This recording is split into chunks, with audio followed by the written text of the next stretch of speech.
Hello, everybody. Hello. I think I recognize just about everybody, so this is like old home week for me. I've got a few announcements to make. One is that I travel with the woodworking shows, and I've been working with Woodline for 6 years. So I finally got up enough courage to go out on my own. So I'm going to go out with the woodworking shows as one of their educators. I'll be on stage with the 70 chairs just like this, and I'll be doing demonstrations for the whole thing.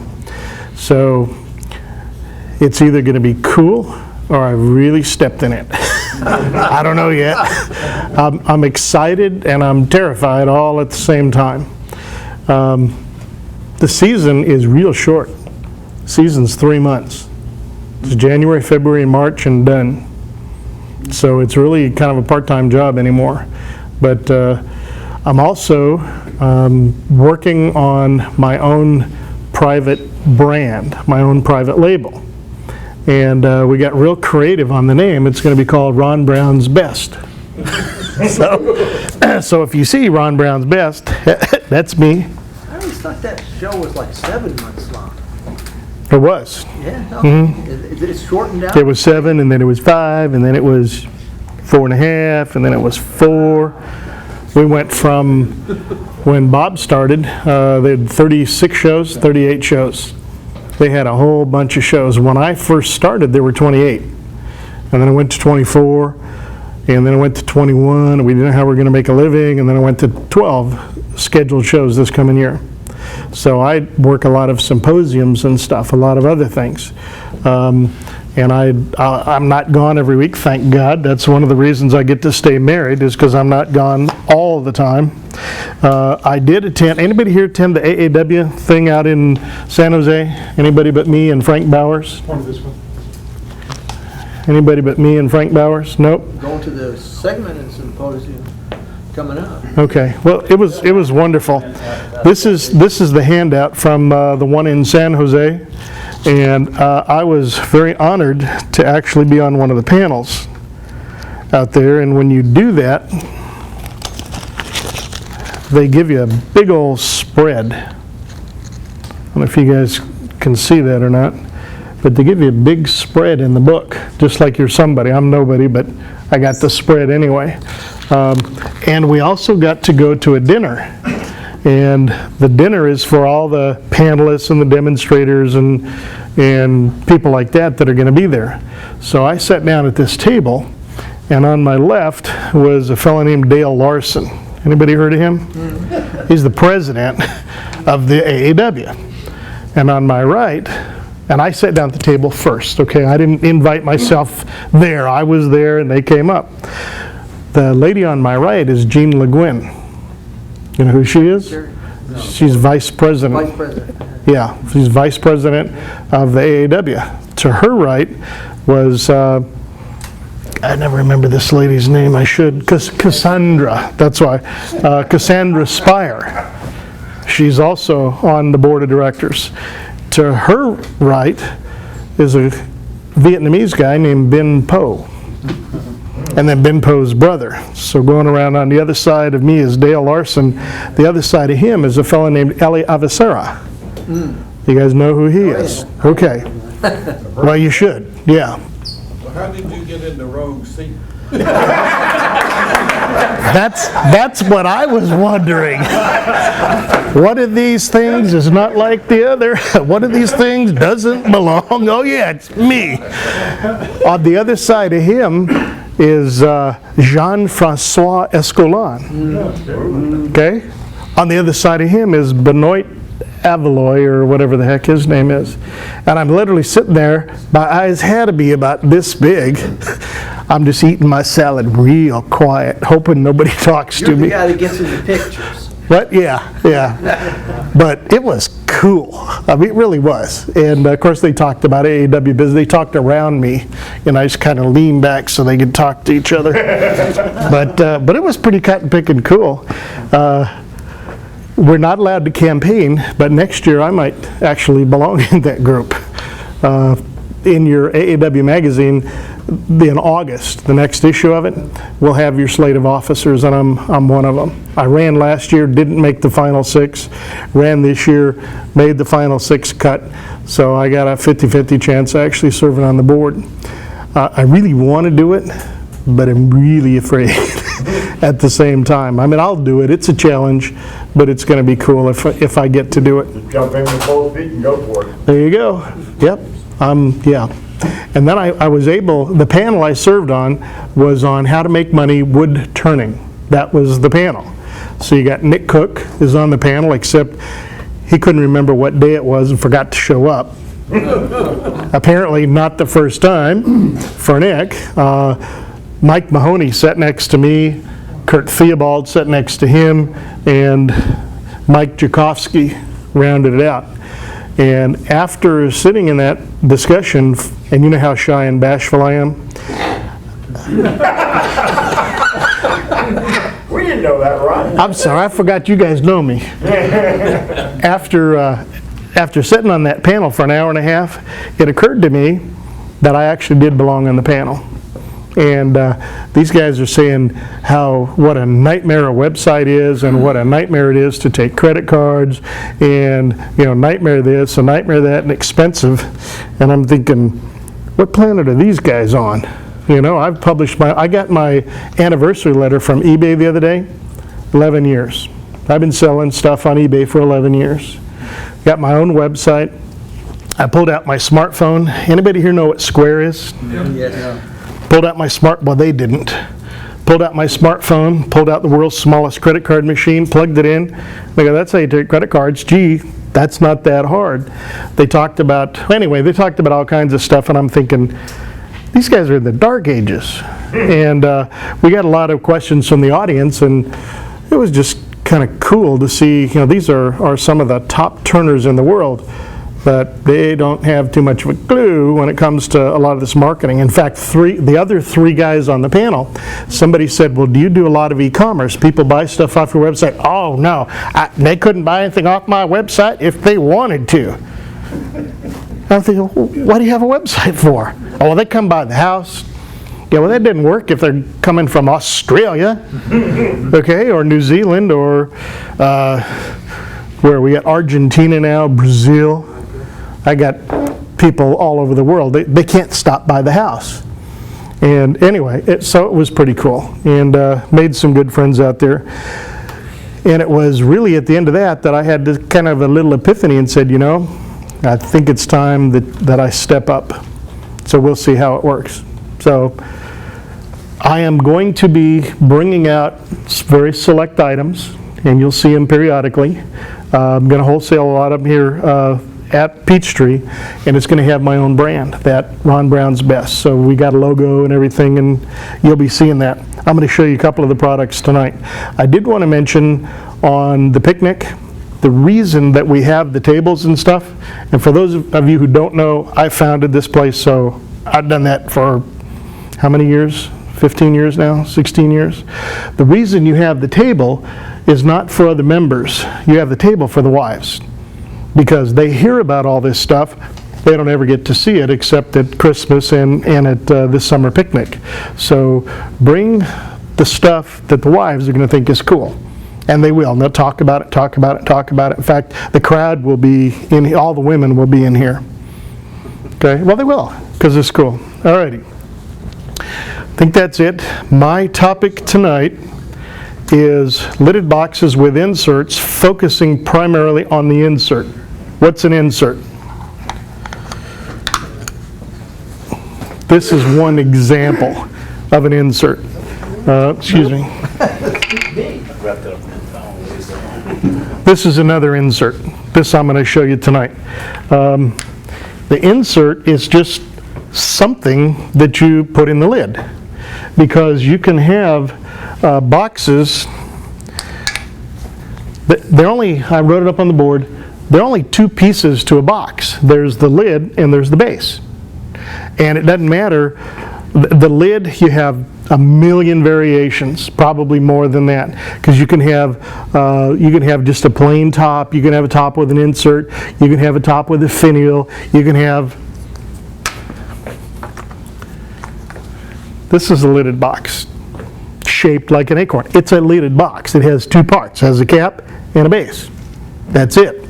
So what I'm going to show you tonight, does anybody not know how to make a lidded box? If you don't, raise your hand. If you do, I'm not going to cover that. You don't know how to make lidded boxes. Never done one. Okay. I've done a couple and I always learn again. Okay, well, that's pretty fundamental, because if you got to know how to make a lidded box before you mess with inserts, because all the insert is just the lid that you've done something extra to. And when you were talking about how your cross-pollination, how do you have the scroll saw people interact with the turners? Well, the stack cut things that George does for the Christmas ornaments, that could be an inlay on anything, and they could be different sizes, from here to big. It doesn't matter what they are. If you will contact me, Bob, I will send you for free for distribution 12 different patterns similar to this. I've got one that's like a sunflower, and I got 12 or 13 of them in this PDF file, and I'll send it out to you. Easily scroll sawable. And once you have your pattern, then you just make the insert out of your pattern, like this. There's what this looks like, because it was glued together with, I think, black epoxy. And it looks like that. In fact, this pattern is in that PDF I'll send you. So I'm going to focus primarily on the inserts. I'll show you how to do a lidded box real quick. What I have here, instead of two parts, instead of just two parts, the base and the lid, we have a third part, which is the insert. And this is spalted hackberry. Not sure exactly how it's going to turn out. Should turn out okay. So we have three parts. I'll show you how I make the three parts, but probably I should make a lidded box if you guys don't know how, so this kind of all makes sense. Does that work for everybody? Okay. I'll be passing this stuff around. Some of these I did not make. These two I got from a fellow named Chris Stott. Chris Stott's an English turner, came here, he used to come to America every year, stayed for 10, 12 weeks at a time. I became friends, and he came and lived with me for a week. I mean, literally lived with me for a week, and some of the things that we did were these lidded boxes. This is pink ivory with African blackwood on the top. Got some chatter work on it. This particular one is ash with pink ivory. So these are examples where you can see both sides of the insert. These are hard to do. I'm going to show you that tonight. This one is an insert that you can't see the bottom of. These are way easier to do, okay? For a gazillion reasons, but if you're just starting out, you might want to make a few of these and then graduate to these. And I'm going to pass this one around because this is a prime example of what not to do. This particular box is made out of cocobolo, which I can't turn anymore. I made this some time ago. But it's made out of cocobolo, and it was a pretty thick piece of cocobolo. And I thought it was all dry and cured and seasoned, and it wasn't. The insert in this case is Corian. It's black and white Corian, two different pieces. This thing doesn't move. This is solid as a rock, right? So when the lid dried out, it just cracked it wide open. So, can I ask you, was that piece of cocobolo waxed when you bought it? I don't remember. It may have been. Yeah, because I bought a piece of dark wood like that was waxed, and it was old. Yeah. But having been waxed, it was It still was still waxed. green, yeah, and I'm sure that was the case here. So when you're making any of these boxes, if you make them real tight and they're not dry, they're going to crack. It's bad. Or if they don't crack, they're going to go oval. And the way to get around oval, yeah, this one's end grain. This is end grain too. No, this is side grain. Nope, end grain. End grain, side grain. The side grain failed, the end grain didn't. End grain will move also, but it moves concentrically. Okay, I'll pass this around. You guys can see this, and we will just kind of... by the way, I may finish a project tonight. I may not. What I want to do is show you the method. These are the finished products. These are these are for you to look at. Just be careful with that one. It's probably going to come back in 2 or 3 pieces. I prefer it didn't. Pass that around. So, if you guys haven't seen a box, let me...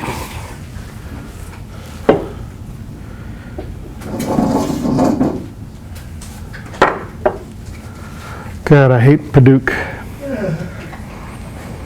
Oh, one of the products that I'm going to show you tonight, product lines. Can you guys see the shine on this? Is that on the screen? Yeah. This is done with friction finish. I ran across a guy when I was out on the road, actually at the AAW thing, and he's a chemist. And he has developed a line of finishing products that are made with walnut oil as the base. Why walnut oil? It's all natural. It's only 2 nut oils that actually polymerize. Walnut oil will harden over time. What's the other oil? Tung oil. Those are the only 2. Linseed oil, all the other oils, they don't harden. This does. I'm going to show you on one of these things, I think, how we put a finish on. This is just walnut oil, pure walnut oil that's been filtered, maybe pasteurized, I'm not sure. This is walnut oil based friction finish. It's got shellac and wax and a hydrolyzed something or other in it. But anyway, and then this particular paste wax is like Renaissance wax, except it's in a walnut base. It doesn't have the toluene and xylene and all the bad solvents that'll hurt you. This is a microcrystalline wax, and this is coming out on. He's going to private label it for me. But wait, there's more. What else could you possibly put in a finish? Something that will not let the wood fade when it's exposed to sunlight. UV blockers. So it's going to be included. These will all just have it built in. Why is that important? Anybody ever turned Paducah? Bloodwood. Paducah, bloodwood, Osage orange. All wood goes to brown except Purple Heart, which goes to black, and walnut, which goes to kind of a powder gray. Okay, but it all fades to crap after a while. It shouldn't happen with these. So anyway, I'm very excited about it. It's very affordable stuff, and I'm going to show you how it works. But why don't I wasn't really. What you gonna sell that stuff for, Ron? Any idea? No. Money. $14 a bottle, something like that. For that size? Yeah, for that size. I don't really know. Don't hold me to that. Yeah. The answer is I don't know yet. I haven't worked out the final deal, but very affordable. All natural, good stuff, UV protection built in, and finishes like you wouldn't believe. All right. I'm going to be bringing out several things like that. I mean, I don't really have to ask anybody now. What's that black thing doing for you? This? Yeah. This black thing is making it so we don't have so much contrast. Where it's at and where I'm sitting, I can't see you, Chuck. You just sit right over there. Wait, I said that out loud. Sorry, boss. You're welcome over this side of the room.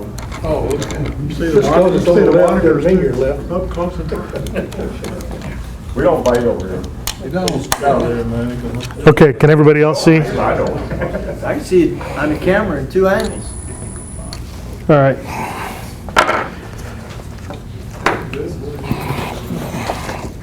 I am working outdoors these days.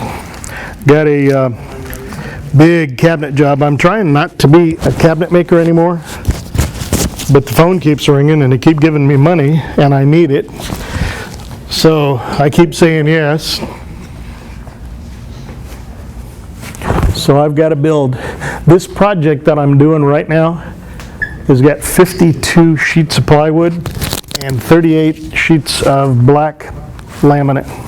Where you get your plywood? Swanee. I called everybody. I called Georgia Hardwoods. I called Georgia Atlanta Hardwoods. I called Georgia Lumber. So I don't care. Probably not going to stay. Yeah, probably. Okay, so you mount your wood, you put a tenon on it, you grip it, you bring it to round, and then we're going to have a top and a bottom. And I'm just going to make a basic box for you here. Sounds like you're gonna talk. Let's take the microphone out from under there. Sorry about that. Sound like you're in a tunnel. I am in a tunnel.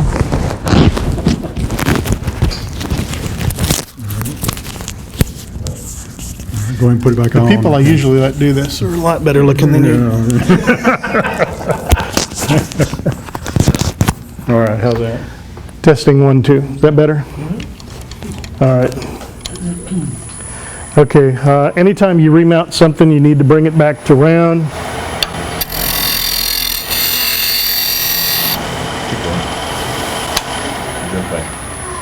Okay, let's remember this wasn't part of the deal.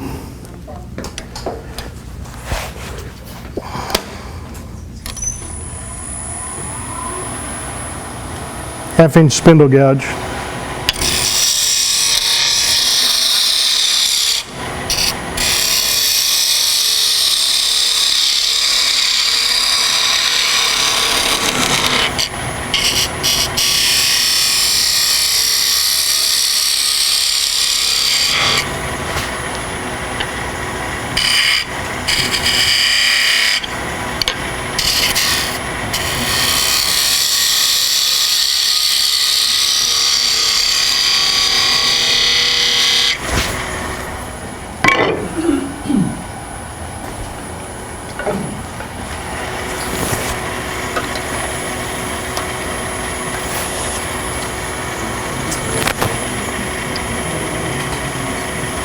You guys can feel free to come up and look at the tools when we're done.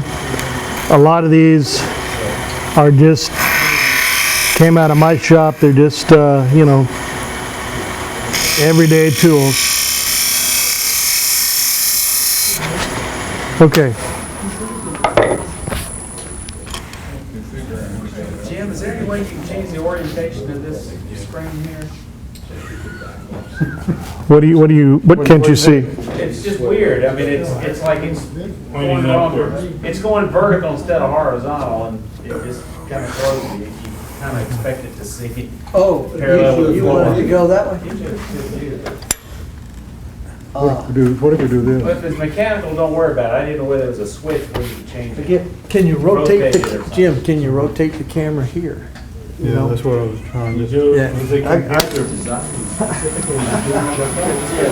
not easy to reorient this thing. Yeah.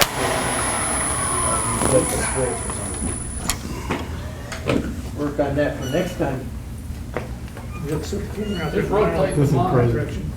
All right. You have two kinds of lids. Overfitting lids, which is what these are, where the lid fits over the top, and then you have one that sits down inside. The reason you use overfitting is because if you fill this up with something, that'll just go on without hurting whatever the contents are. Your other ones, where they fit inside, then you can't fill it all the way up. So overfitting is usually what we do.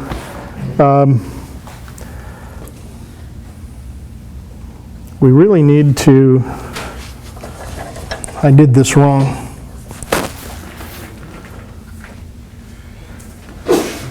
Oh, and I didn't bring the parting tool I want. Okay, well, I will use this one instead. This is a 1/4-inch parting tool. I've got one tip longer than the other. There are some things I need a power cut for, and than this I use most of the time. But we will make our lid, let's just say this deep.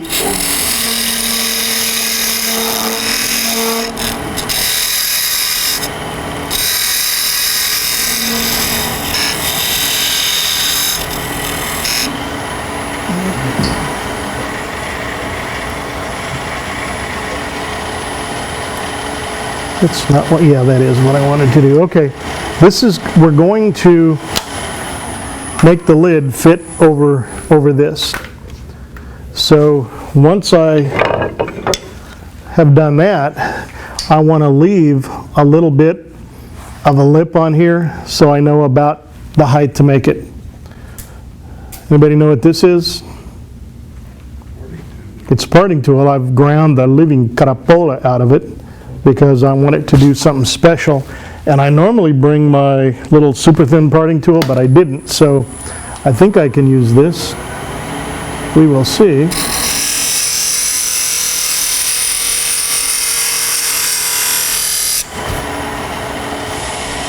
Is this going to work for what I want?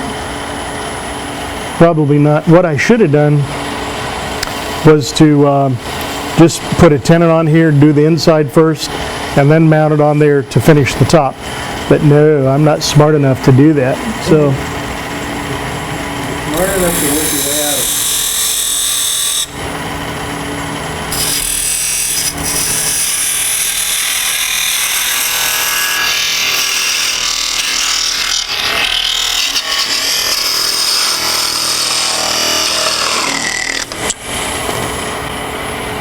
that was sharp. Okay, let's put a little bit bigger lip.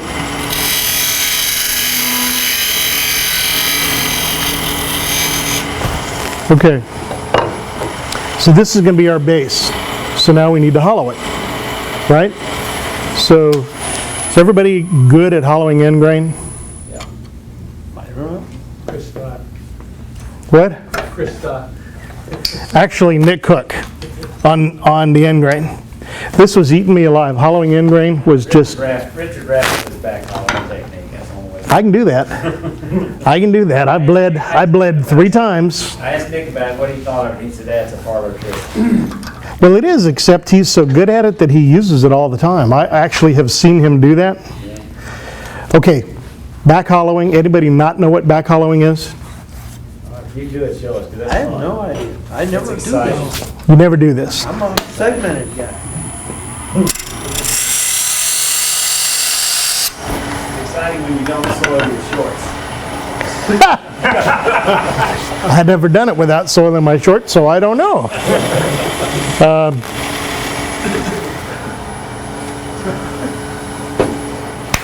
Sorry, man. All right. Let's just paint that thing black. Yeah, really, that's what you ought to do. I'll show you. I'll show you the back hollowing technique. The back. By the way, all this stuff, and this is not a commercial. It's not. It's all on here because this is the kind of stuff that you need when you make turn-lidded boxes. Dave sells them. Where's some tool? There it is. We got to be careful how deep we go. This is the 1/2-inch spindle gouge. Got to be up a little higher. And we use it like an old-fashioned spoon bit. I mean, that's the profile. Just put it on there, push it in.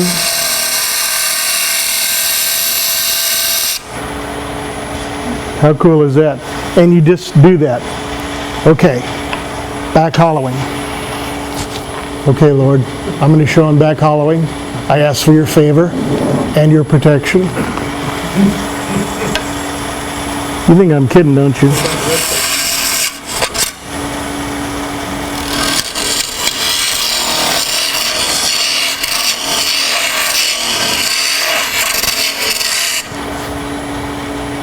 That's enough. That's all you get. Back, yeah, do it slow. When you back hollow, you turn this over and you're actually going in like this. You're going in and up, in and up, in and up. It really helps a lot if you'll use the opening as your tool rest. Okay, here, in, up. Very fast, will eat you alive. As you know, right? Oh, it's fun. It's an advanced technique. It's something Raffin has made famous. It is not for the faint of heart, and I really haven't found the need to do a heck of a lot of that. It's a lot easier if you just take your gouge, pull it over at a 45, and then just do a pull cut.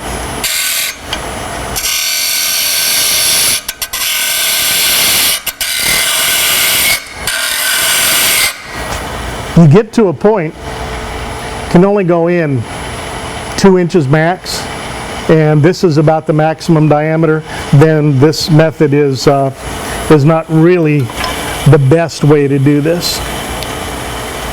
But so far, so good, and I think we're about where we need to be on the bottom.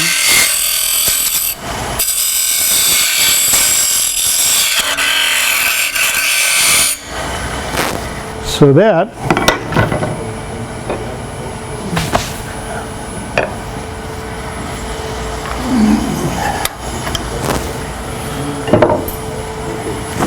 can't tell whether I'm bleeding or not.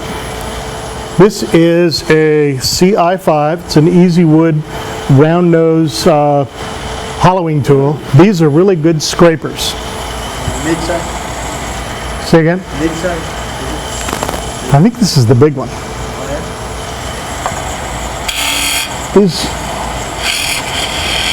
The difficulty I have with most of these is the bottom support when I'm doing boxes, it's in the way. Now this is got some clearance on it, and it should work fine.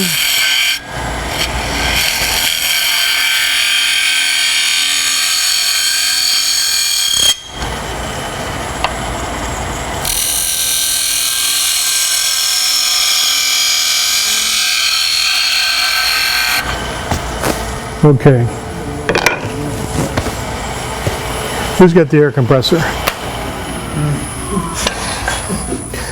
I have seen a lot of guys buy that compressed air, you know, for use in your office, canned air. Are you gonna do more of that? Should I try to set up a light? What do you mean am I going to do? No, I'm not going to do more of it. Okay. This, I'm just going through the, See if you do it. well, when I use the tool's just a scraper. Yeah, but I mean,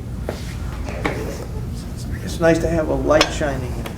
Oh, We gotta I work. don't need no stinking light. I do. Okay. I would take the time to mess around and get this all smooth and everything. I'm not going to do that here. You get the idea. If you don't have a $135 carbide hollowing tool, but you have a scraper, Daddy didn't bring it. You can make your own, and they work great. And if you were to take just a square end scraper, just a normal square end scraper, and take a nickel, a dime, or a quarter, depending on the diameter, and just draw a pattern on here, and then just round this sucker off here, come back here, up like that, so that you end up with this. And I have 3 or 4 of these. You will end up with a scraper like that. And you put maybe a 12 or 15 degree angle here. It's real blunt. You don't want a real sharp angle because it gets real grabby. But that scraper will do everything this carbide will. And the way you sharpen it is to take a diamond hone. The way I sharpen is to take a diamond hone, and where the tool is flat, you literally just sharpen it on top. Okay, you don't have to worry about the edge, ever. That's the way you sharpen it. Okay, so Let's see what I managed to screw up here. 8 o'clock, okay. Pretty cool. See the little lip here? This tells me where I need to go in to make this fit over the top of that. And I'm probably, not probably, I know I'm going to cut this down because that's not going to work. So we will assume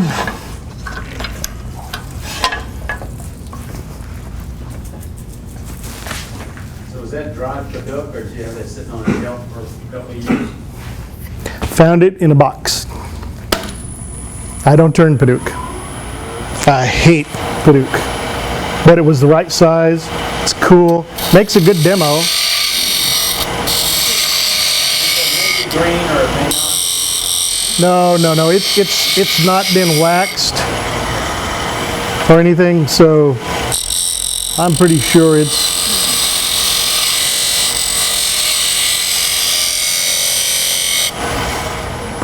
nice and dry. This was a crown skew that way back when everybody was going nuts over curved skews, I decided that I would try it, and I had the skew, so I ground this myself, and it's great for stuff like this right here, because I don't want to take the time to use 60 grit.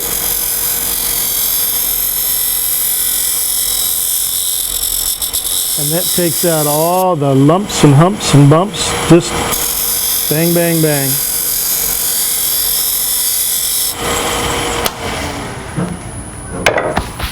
Let me show you some magic. Okay. So I'm out in San Jose, and I run across this guy who says, let me show you how to get a decent finish with friction finish. And I said, I don't think too much of friction finish. He said, well, let me show you. Anyway, so he handed me a bottle of walnut oil. And this stuff is just something I had, Klingspor, grab it box, you know, extra stuff. And it's probably 180 grit. And that's just a clear liquid oil, okay? We're going to wet sand. Why? It burnishes the surface, it polishes the surface, it packs the pores with the wood.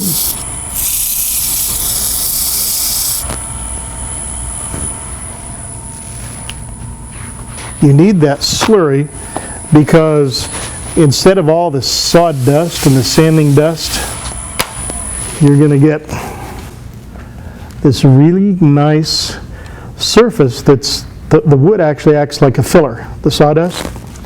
So this is probably 320. And the liquid is just crystal clear. It's just like, it looks like mineral oil, but it's walnut oil. And this is 320, I think. So that's all we got, because that's all we need. Put a little more. And I didn't finish the inside here. I didn't do really good tool work, but we would just finish the inside and call it done. You do need to remove the slurry before you're done. Can we see that? Mm-hmm. Looking pretty good. Okay, I know that this lip is too big. That actually is about the size lip I need, and this needed to be thicker, but it's not the tool I want.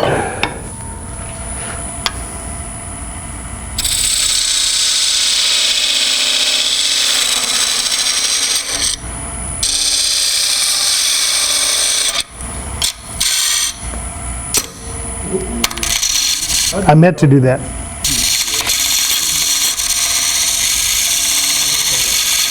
Never say ouch. Yeah, I meant to do that.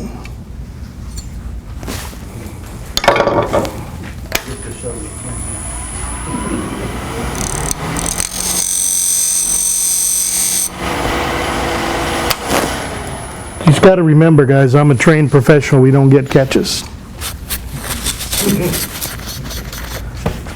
What do you call it? Nine vlogs.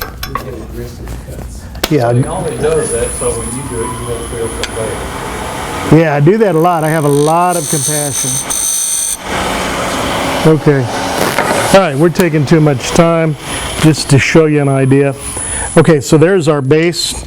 We would have sanded the base, done the outside. Everything's cool. We have to make sure that we don't... Somebody broke my pencil.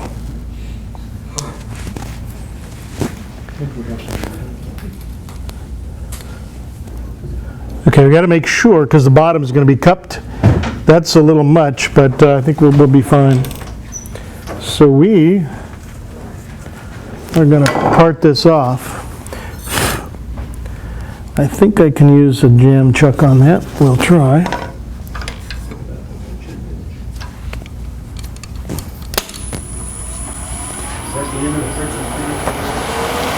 Well, we would go back with, no, I just put oil on it. You want to see the rest of the, That's just pure walnut. yeah, that's pure walnut oil. Food grade. Let me- At the grocery store. As opposed to. It's a food grade, but it's been filtered, and I wouldn't put it on my salad. But it's not an industrial.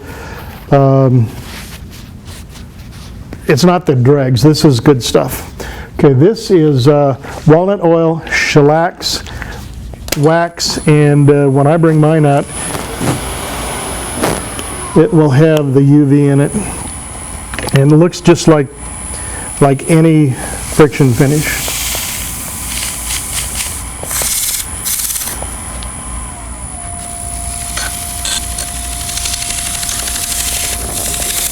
Come on there. What's that, friction finish? That's the shellac. Okay, I'm not going to deal with the inside too much. You just have to understand that this is a demo. Okay. And then we really crank her up.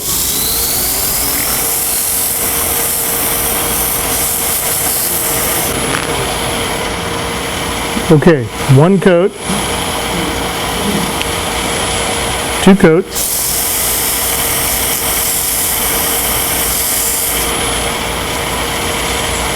three coats,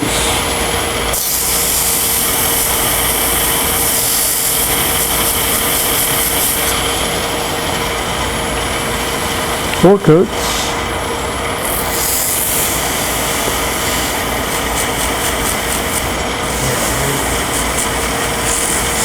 it's called high build friction finish. One coat isn't enough.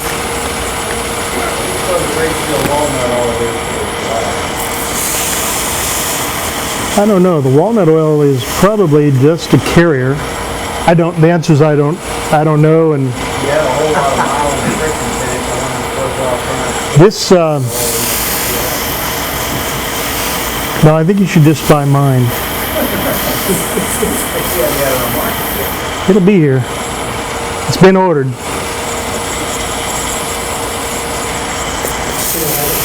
Yep.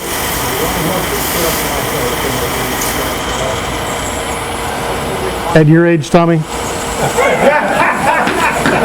I'm sorry, but you just led with your chin on that one, my friend.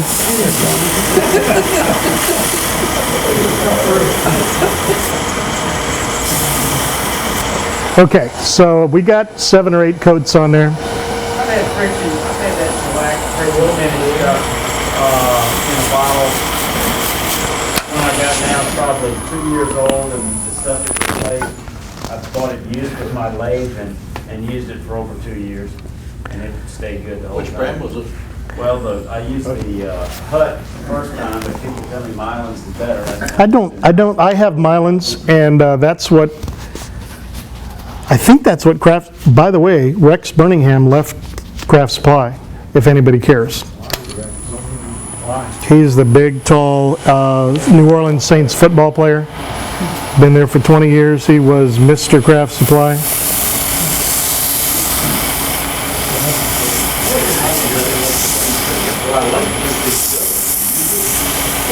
What happened is he quit to teach school to get the pension. Remember, he's in Utah, so he's going to be a public school teacher in Utah. That's a little different than South Fulton County. Okay, so we sealed it with, I don't want to run out of time. I don't want to keep you all here forever, but we're doing pretty good. Because remember, I didn't go through all the sanding stuff. This actually was pretty rough. Okay, this... Dry now? Dry. Yeah, it's dry. It's dry. It'll take fingerprints probably for the next 24 hours, so you want to kind of be careful with that thing. This microcrystalline wax is supposed to eliminate fingerprints. This is hot. I'm putting it on here. It's hot. It's friction, and if you're not careful, it'll burn you when you're putting it on there. Put it on with quite a bit of pressure. Okay, so we got that on, and I normally would buff it out with a buffing wheel.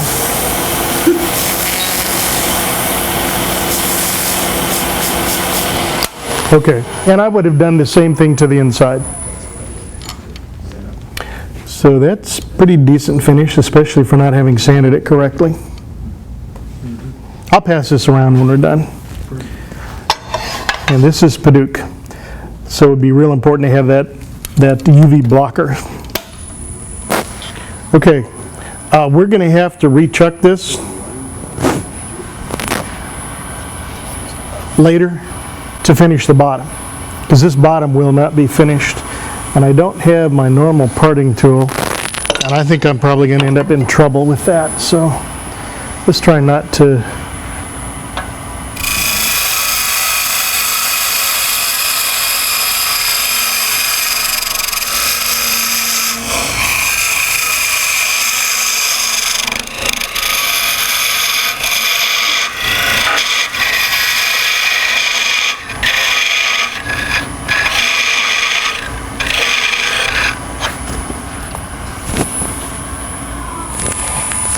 Man, I missed my face shield.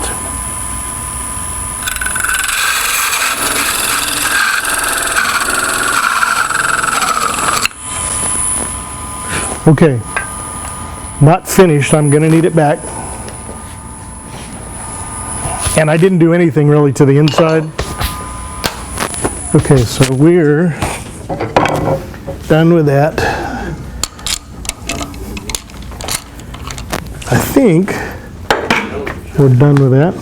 All right, here's our top. Normally we wouldn't have done any of this stuff on it. I jumped the gun a little bit.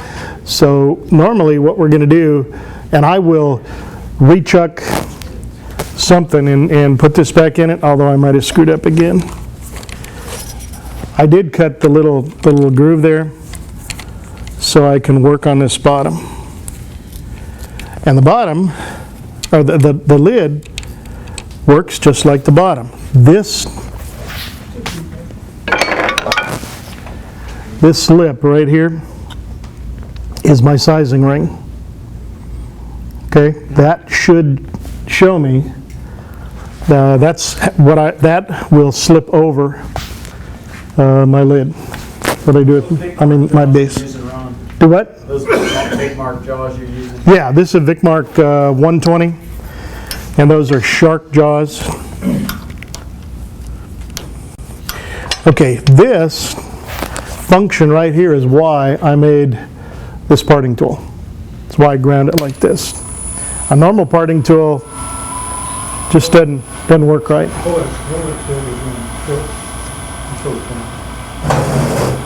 Was that a diamond parting tool? This is a Craftsman high-speed steel diamond parting tool. These you buy for a nickel at a garage sale. Okay, I'm going to come in a little bit.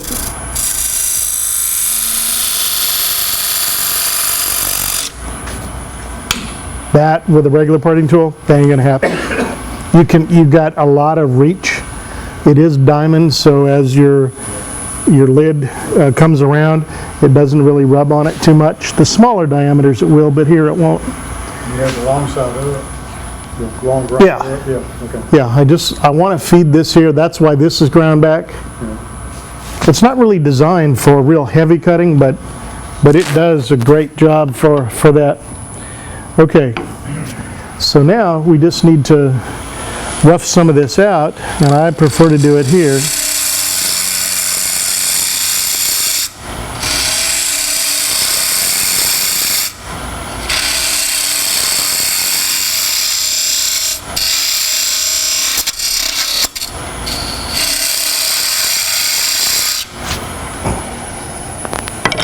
This is where I use my nickel scraper a lot, and I just left it at the house. Shame on me.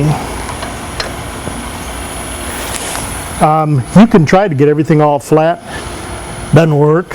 Well, it works, but it's a lot of extra work. So just what's easy are the arcs and the sweeps. Leave a little point in the middle here.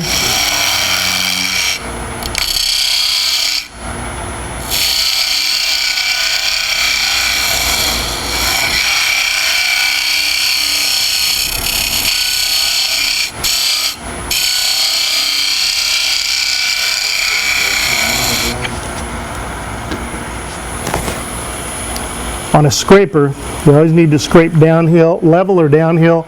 Downhill a little bit works better than level.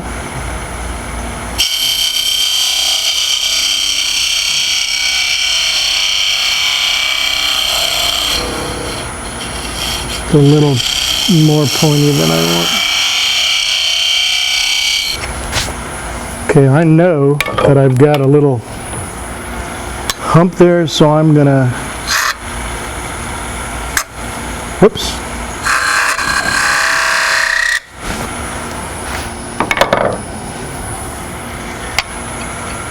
God, I'm glad he didn't do that in front of a crowd.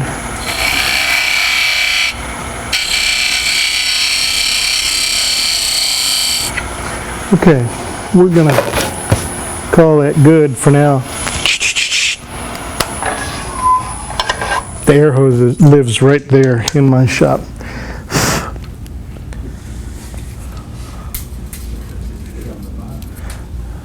That's actually a knot. For the grind? There's a little pin knot going through there. Okay, so, all right. A couple of other tools that I made that Chris Stott showed me how to make. And these are just your probably Harbor Freight scrapers. Probably, I'm guessing. I don't, that's what they look like to me. Okay. Well, yeah. Well, you don't use them that much. This is not something you get a lot of miles on, so you can use the cheaper stuff. Okay, we have two. These are straight end scrapers that are also side cutting scrapers. We just ground it. Let me get it for the camera for Jim.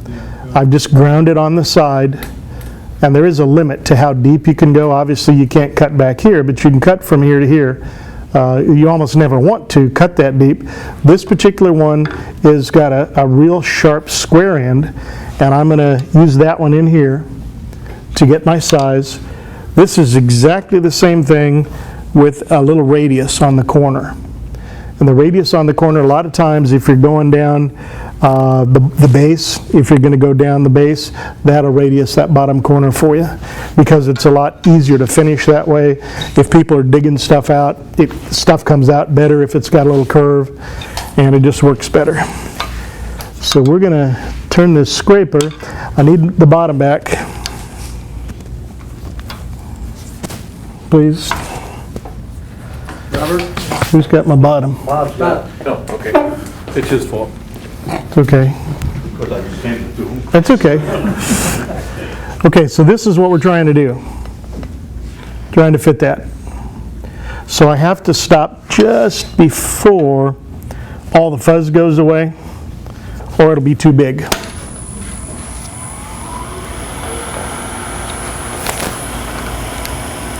I once asked Chris Stott, I said, does the height of the tool rest really that important?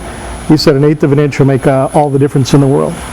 Also, I've got this ground parallel with the bedways, so I can hold the handle parallel with the bedways, and I should get a nice parallel cut.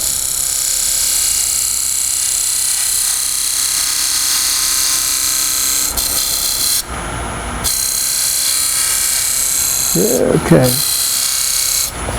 So I want to sneak up on it, see how we're doing. You don't use that tool for the bottom of the box, and you only use it for the side walls. See that? Right where we need to be. I might use this for the bottom, The one with the relief on the it. one that's around it. But the one that you got the long relief on the side, This one. Well, they both got about the same relief. This is ground also. They're both ground on the side. I don't use these. I have a really big, thick scraper. I mean, like 3/8 thick, 1/2 inch wide. And I actually ground it at a little bit of an angle. So instead of going in straight, to make a straight cut, I have to go in that way. Because if you try to go all the way in here with this side rubbing, you're going to get terrible chatter and tear out, and bad things will happen. It'll catch, and it won't be pretty. So we are just about where we need to be. Okay, and this is finesse. You need to take your time.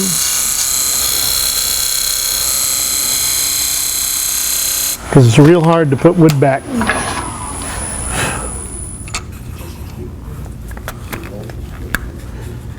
Okay, we're about where we want to be.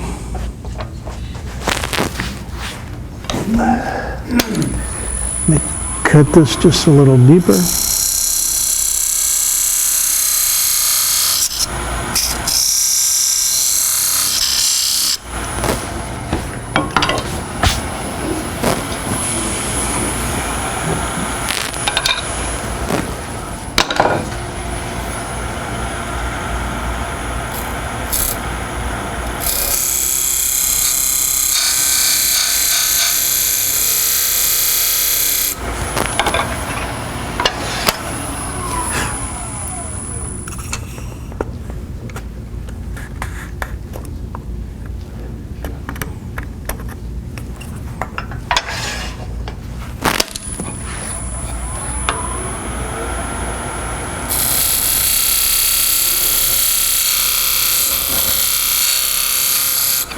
There are two types of lidded boxes.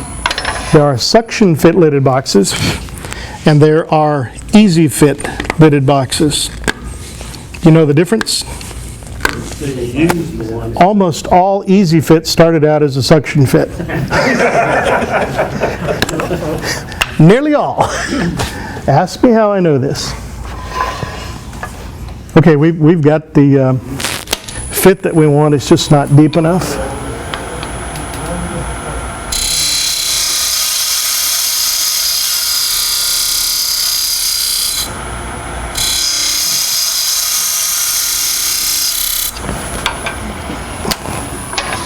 Okay.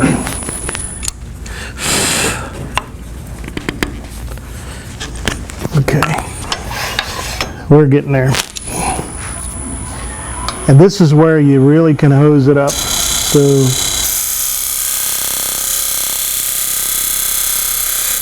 and I'm not being facetious when I say whatever you take off of here, you're taking off of here. Okay, so a little bit is 2 little bits. Just remember that.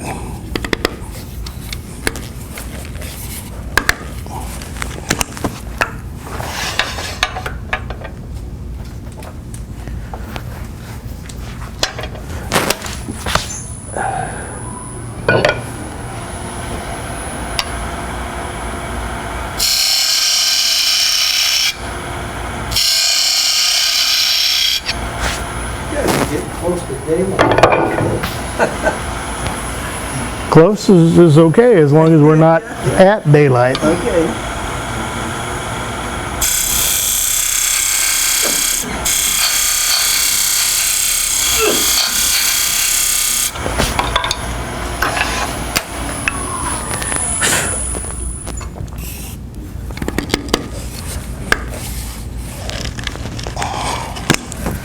God, you'd think it'd start to loosen up here, wouldn't you? And all friction. This is when you get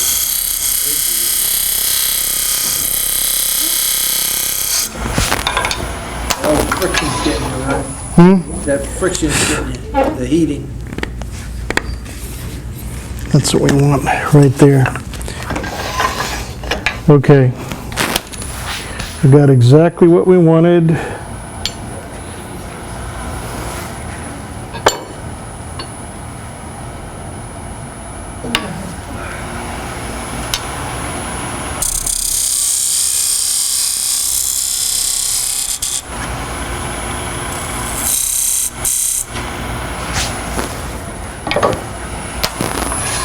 I think we're done with this.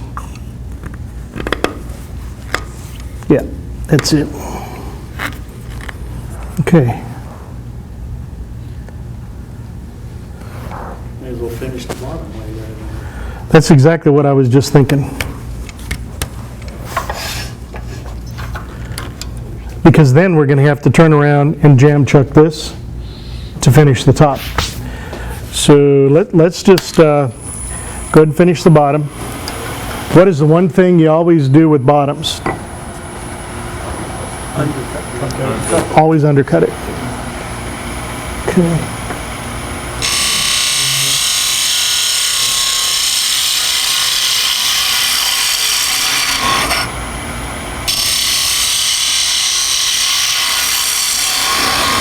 The best tool that I've ever found for finishing an end grain bottom is a skew. And the best kind of skew is the curved skew that I've now lost. Where's my curved skew? No, supposed to be here. Here it is. This curved skew is really great for doing curved bottoms and stuff. You want to be just downhill ever so slightly.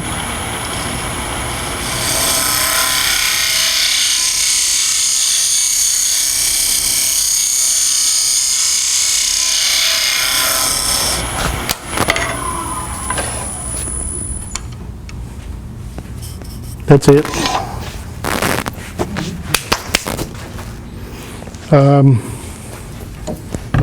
Let me sand it with this, a little more of our walnut oil.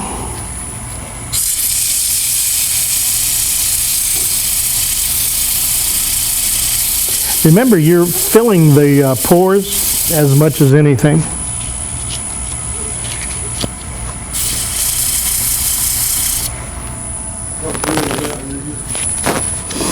.180, I think. I don't remember, and the piece is so small, but it's not on there. It's important to get that slurry, though. If you get the slurry, you know you've got it. Okay, before I do the final cut, my buddy Chris Stott told me to always do these little rings. That's $25 to the value. What? That's $25 to the value, right? And it also gives you a place to sign it. Okay, and you want to sign your work.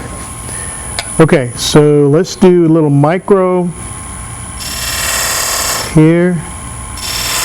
Here, that was a little heavy. And then we'll do one out there. We're going to call that good.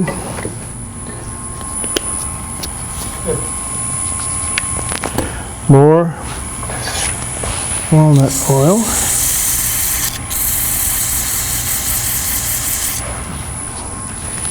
If you don't take the goop off, it's going to mess you up.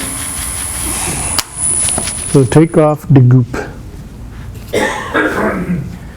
How are we doing there? You know, for Padauk, this actually looks pretty good. Did I mention I hate Padauk?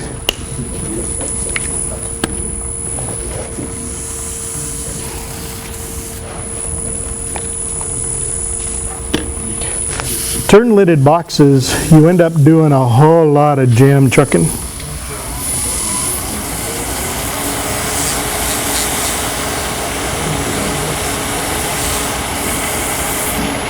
Okay, that's 1, 2. On the, when I'm doing this for real, it's 10 coats. Why? Because it does a better job and quick. Nothing to it.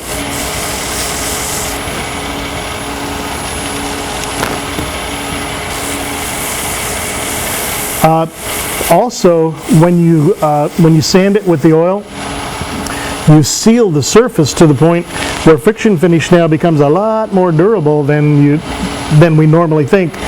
Friction finish, we use it because it's quick. It looks good, but only for 2 days, and then doesn't look good. I put that finish on those some time ago, and it's still looking real good. Okay, so I think we're going to finish with this one right here.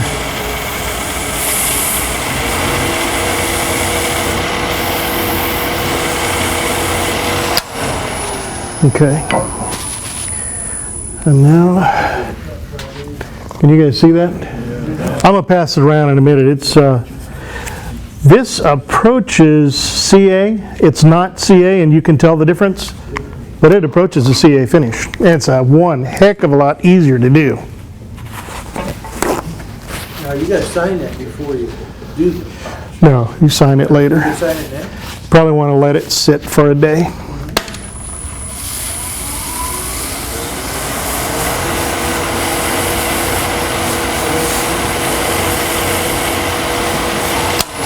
Okay.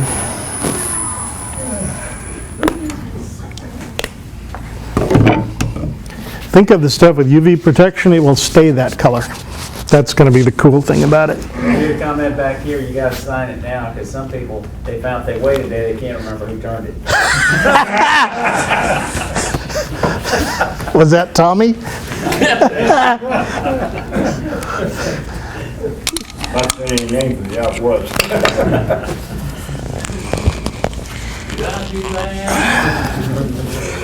Okay, come off, wherever you are. I did not do that.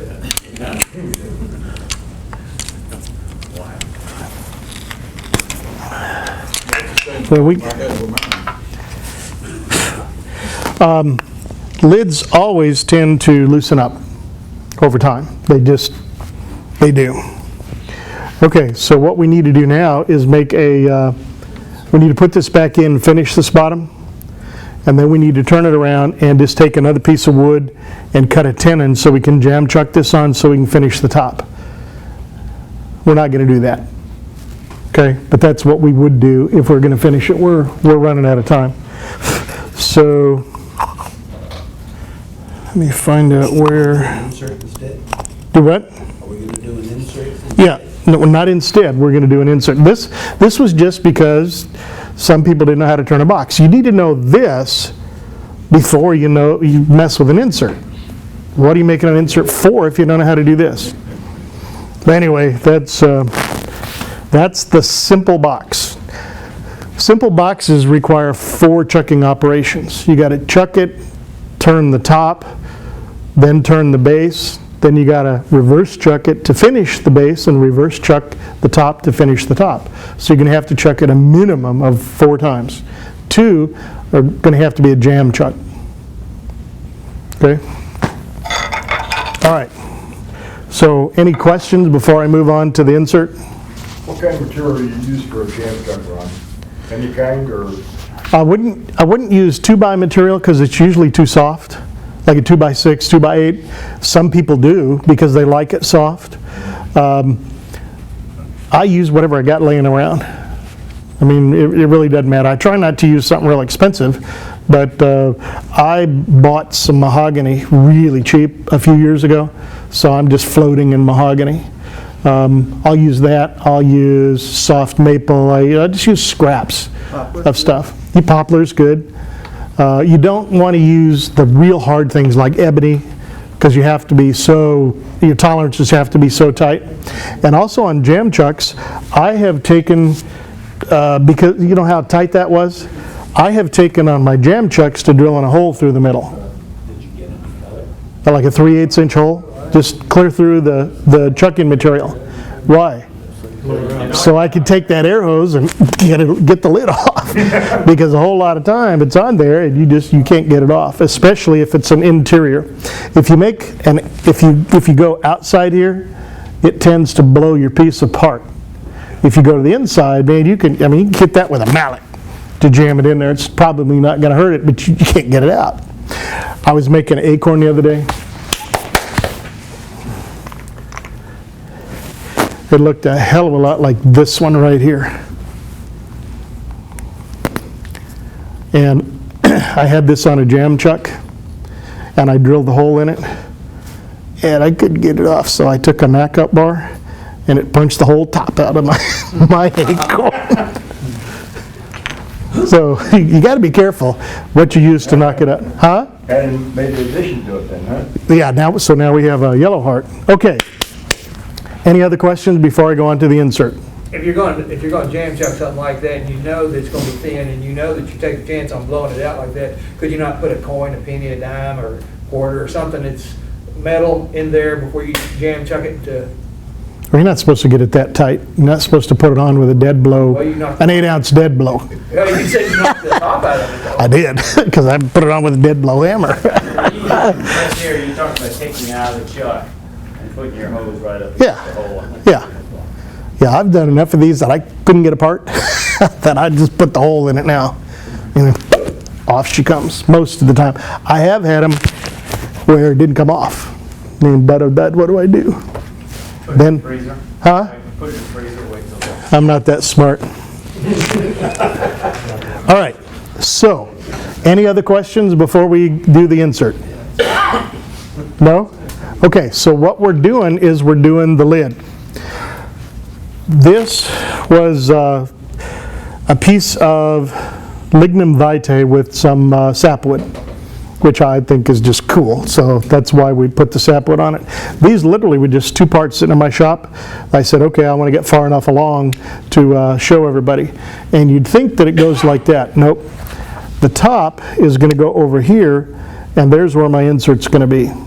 So when you're turning these two, you do essentially the same thing that we did here, except when it comes time to turn the top, you put a little recess in it, and then what you're really looking for is this ledge.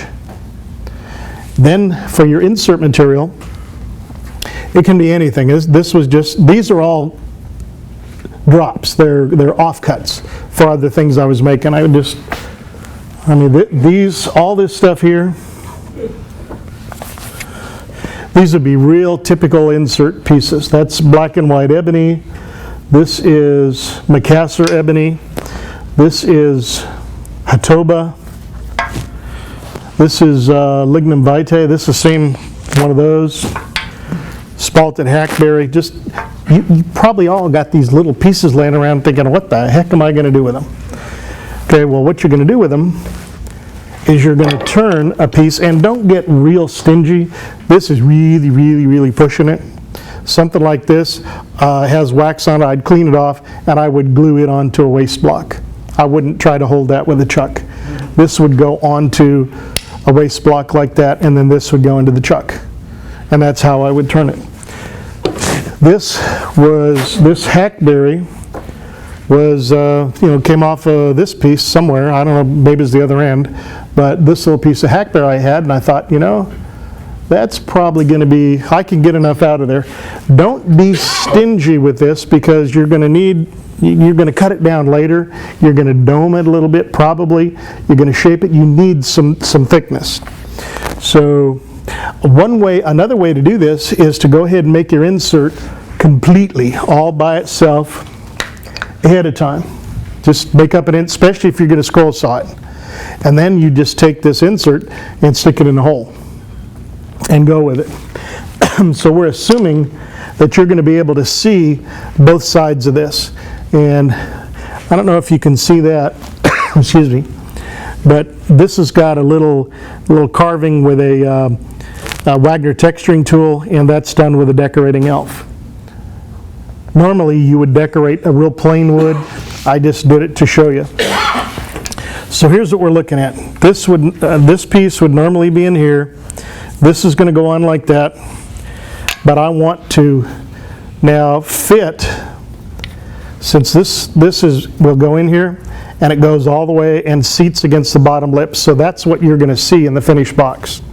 So, and then we're going to part this off, and then jam chuck it and finish the top, okay? Everybody with me? Kind of, sort of? Okay. All right. All right.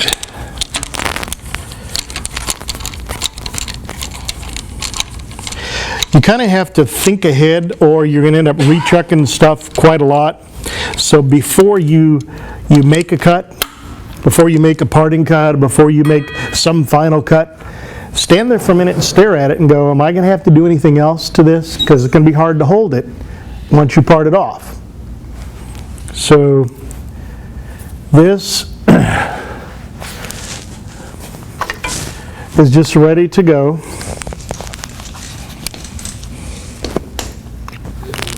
The side will be the inside of the body. Say again? The side where you parted off, will that be the end? This will be the lid.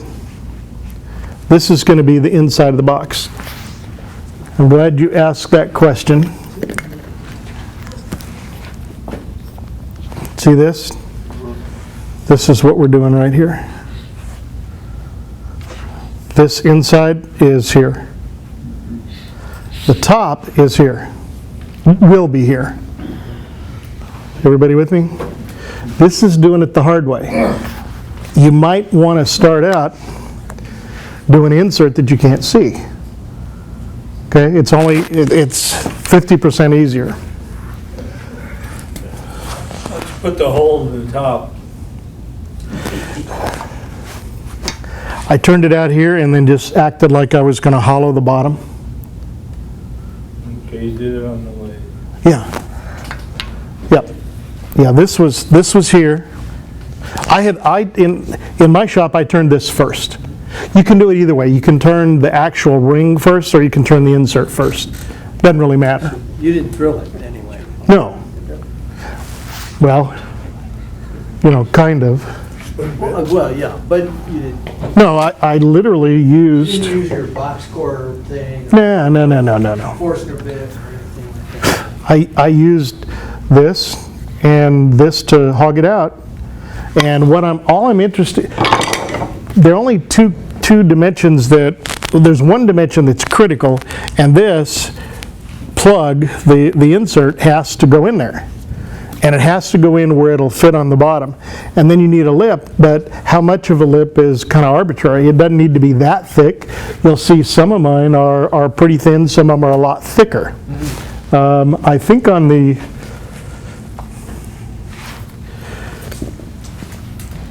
this is one that Chris Stott did. If you look at that dimension versus that dimension, there's probably that much of a lip. There's a big old lip on this thing. Also, when you glue this together and you start turning on it, you have a heck of a lot of pressure on that glue joint, and they'll come apart. In fact, I'm not going to use accelerator. It might come apart. When you do glue it, are you going to try to align the grain? You don't have it. Well, now that you mention, I'll line it for you, Butch. I mean, not like a grain matching thing, but you want it all to be going same. You almost can't see the grain in this hackberry, Yeah. and it's end grain. Okay. Just a question. If you could see the grain, you would want it to be harmonious. Yes. But not necessarily for strength or expansion. None of these things are very strong. Okay, who's got a nail?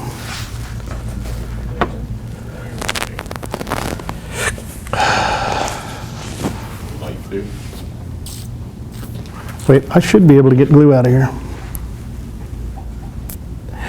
I have a new favorite workshop glue.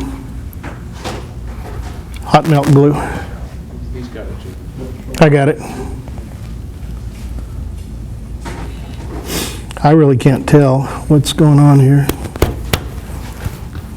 The only real important thing is that you get it seated on that ledge. Yeah. And I'll tell you, a lot of times, what I've started doing on these is not using clear CA, but using black CA, the black flexible CA. It's gap filling, and it'll give you a nice little outline around there. It looks good.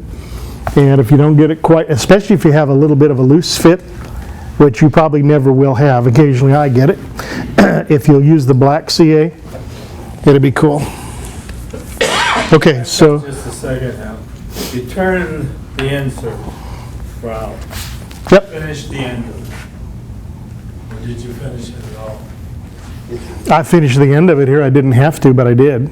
Yeah, okay, but you attempted to make it a cylinder, not a cone, right? Right. There's no taper on it. There is no taper on mine. Then when you were cutting the hole in the top, you were using that as a gauge? Yes, I used the insert Sure. diameter. To keep checking? One is dependent on the other, and it makes absolutely no difference which one you do first. If I had done the top first, then I'd have to turn the insert to fit the top. If I turn the insert first, I got to turn the top to fit the insert. Now, Makes no difference. you've all told us that CA goes down archival, but you're gonna get away with it here, or this doesn't matter? What do you mean is not archival? Well, no, I think what the CA's purpose here is a tool. No, the CA is just because it's here and it's quick and, Okay. you know, it should be set up by now. So now we're back to, let me have, where's the box we passed around, little Paducah box? So I see a pattern here, Bob. Yes, yes. Yeah? Here's where we are. Okay, this that's mounted in the lathe represents this.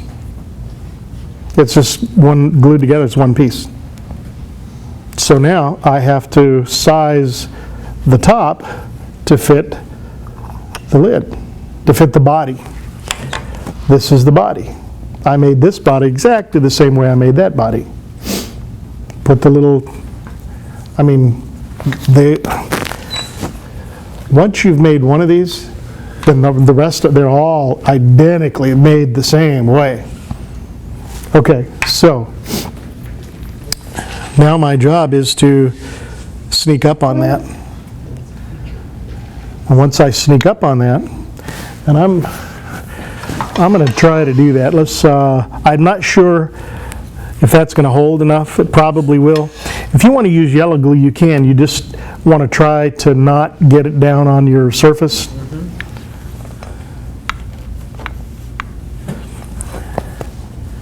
And we will see what we see here. Did I bring my calipers? Of course not.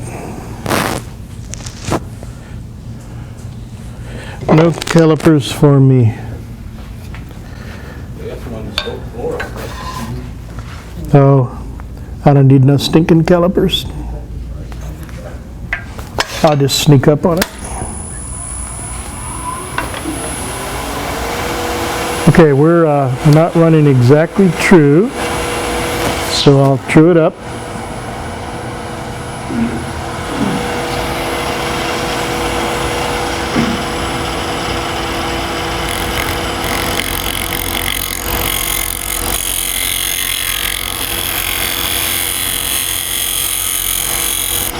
Trying to be as gentle as possible. You didn't screw that insert in after you chucked it, did you?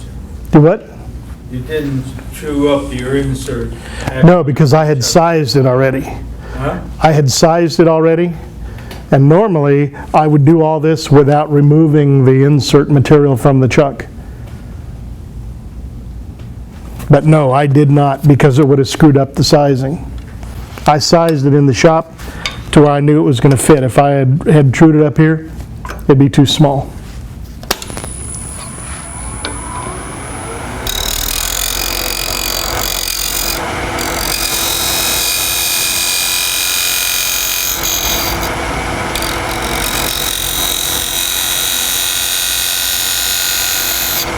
If you don't make full cuts, you got a little room for a do-over. Not that I ever need a do-over. Okay, a lot of times I need a do-over.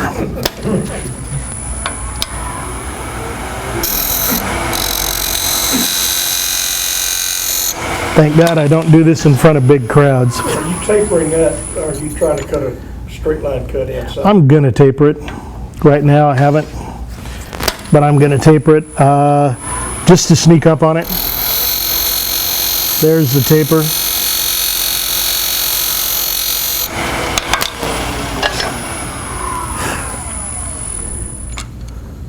Oh, and it worked. Okay, so now we'll go in here and get a good fit.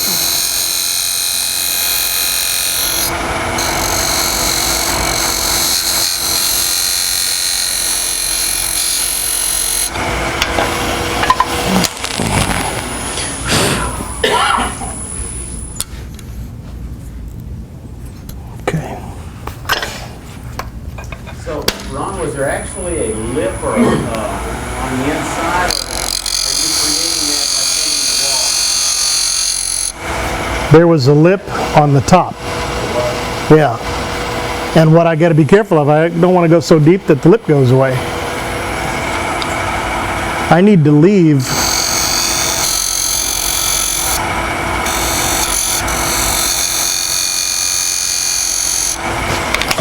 the lip, and oftentimes you can taper the lip down, which we will probably do here.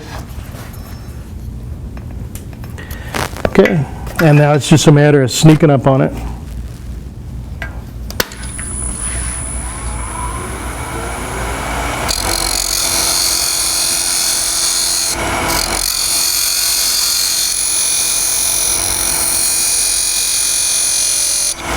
And I haven't decided yet whether this is going to be a suction fit or a loose fit. I'll let you know here in a little bit. We'll know in a minute. We'll know in a minute. You'll know in a minute. We'll all know in a minute.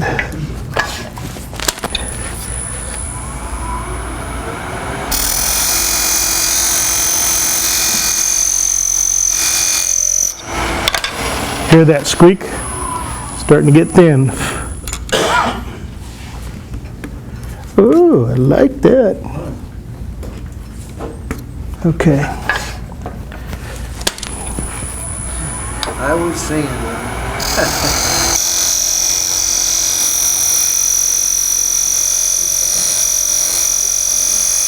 Bang!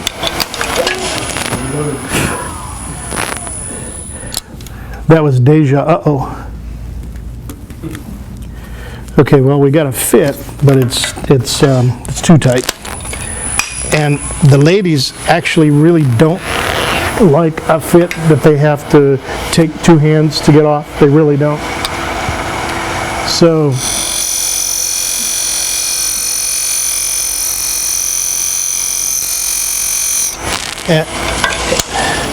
a good fit, but an easy fit is actually better. The only time we get a section fit was when we're trying to do it in front of our buddies. So that's perfect. Yeah, other turners. So that's exactly what we want.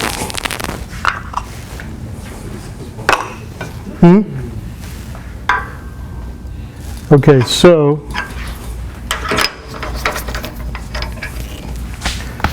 we've got our base and our lid, and we part this off, then we'll work on that. That's actually a great fit, but I probably can't turn it. It's not tight enough to be turnable. Yeah, we use a paper towel. But here's what we've got, and then this is going to be our lid. So I need to turn the base down. It's oversized, so I need to get the diameter right, and then I need to part this off and deal with it. So for now, by the way, a little trick that I've learned that I don't always remember is to always put the point where the screw is. And I usually try to get number one on number one. And the reason for that is because if you do that, when you rechuck it, it runs dead true. Of course, I'm probably the only one that has a problem rechucking things and getting them to run true, right? You guys can just do that automatically. Okay, this is waste.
I didn't want that to happen.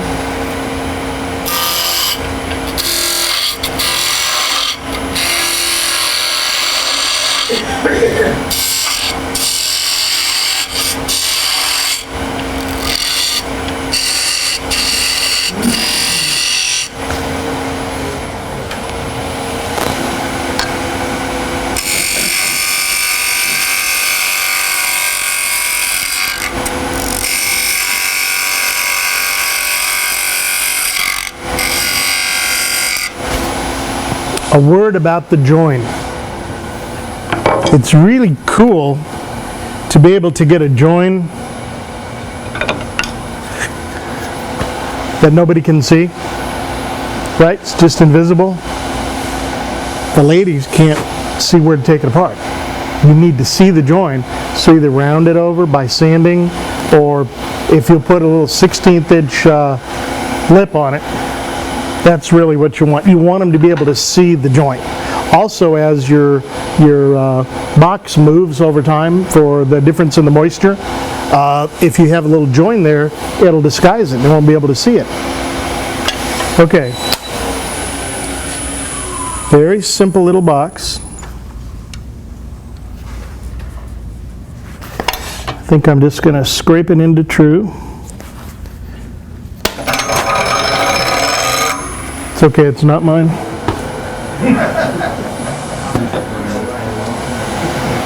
What? In a way, it is. Yeah, it is. The Chuck's mine.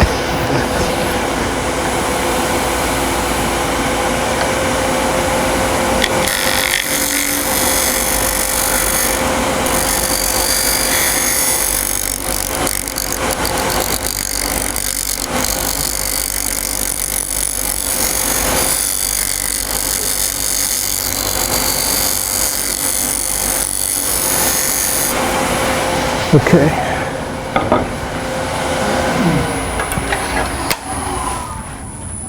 Okay, back to our super duper finishing.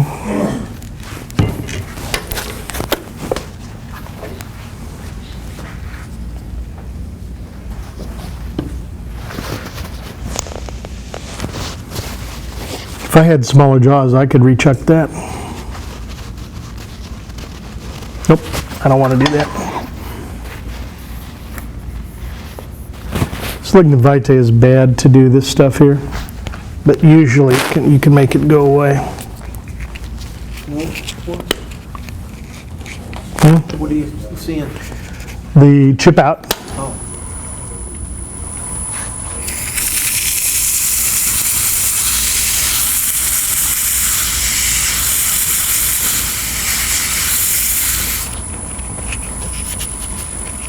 You want that slurry.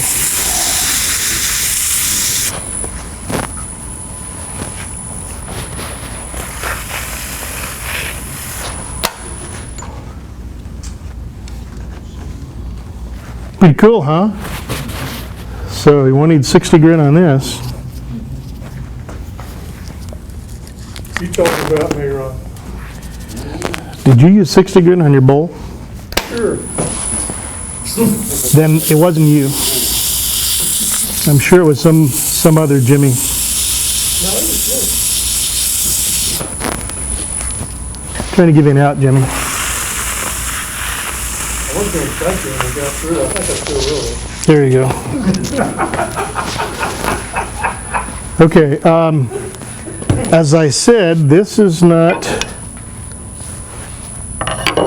we don't have enough friction for me to really turn this thing, but I've got such a fit that if I use paper towels on it, I'm probably going to split it.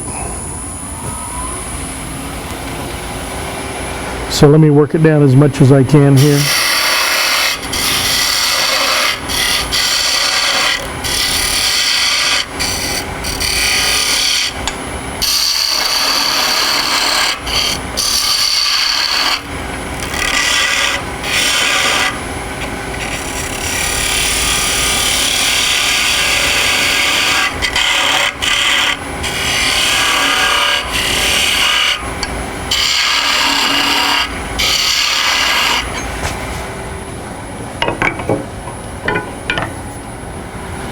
This is a Mark Soleil special.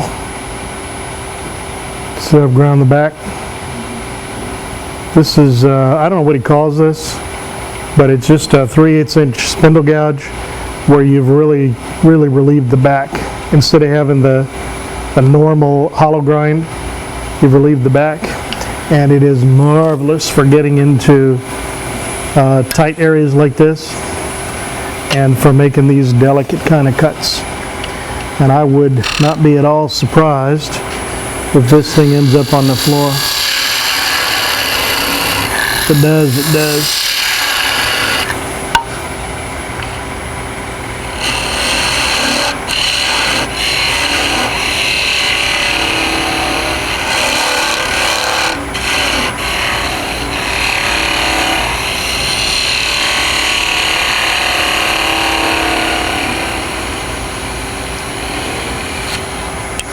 Right, Jeff, I think we've got it. Now, can I sand it? I don't know. Let's see what we got. Am I bleeding? What? That's your shim. Oh, that's my shim. Instead of a paper towel. That's my shim. Oh, well, I think we did okay.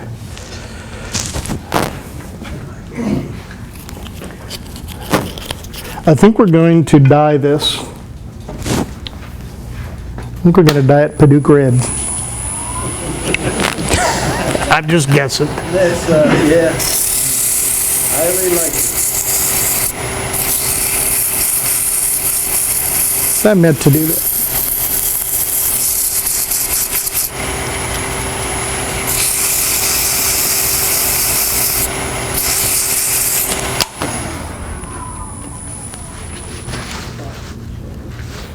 Well, let's screw it up good.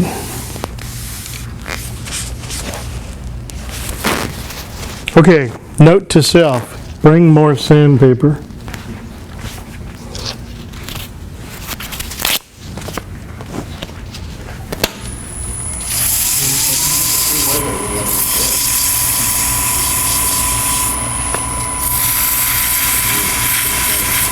Okay, in my shop, I would skin that off and get the stain gone. Okay, very clear stuff.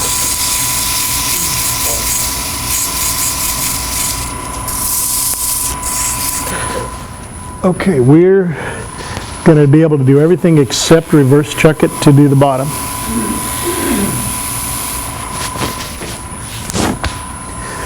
Remind me to put that little reveal in here before I part that off, okay?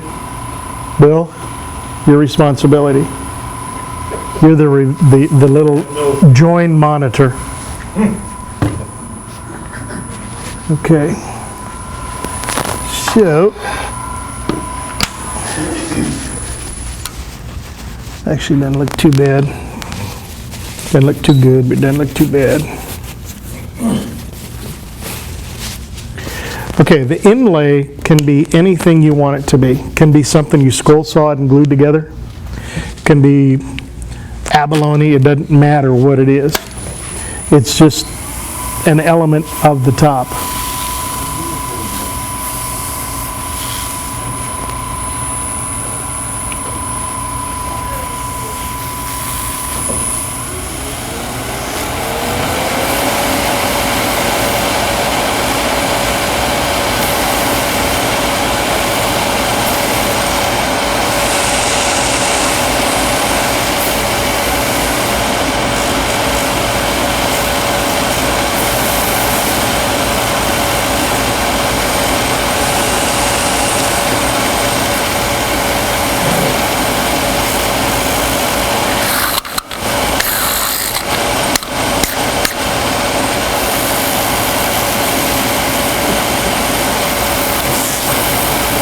It's not behaving. It got warm with that friction finish, just opened right up. Oh, but it's so pretty. Okay, we are out of time. So here's the deal.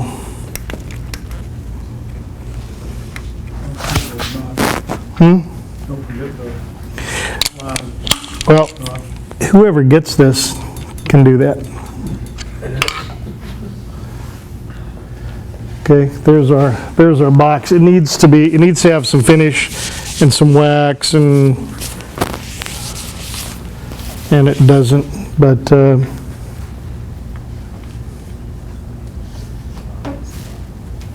there's the box.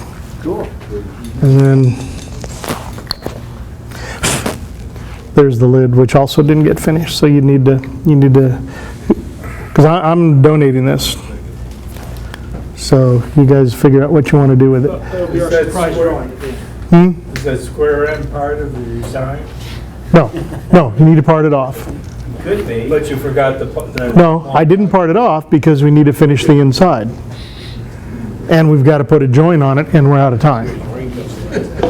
So whoever gets it, chuck this up, put just a little something there so you can actually see the joint, and finish the inside.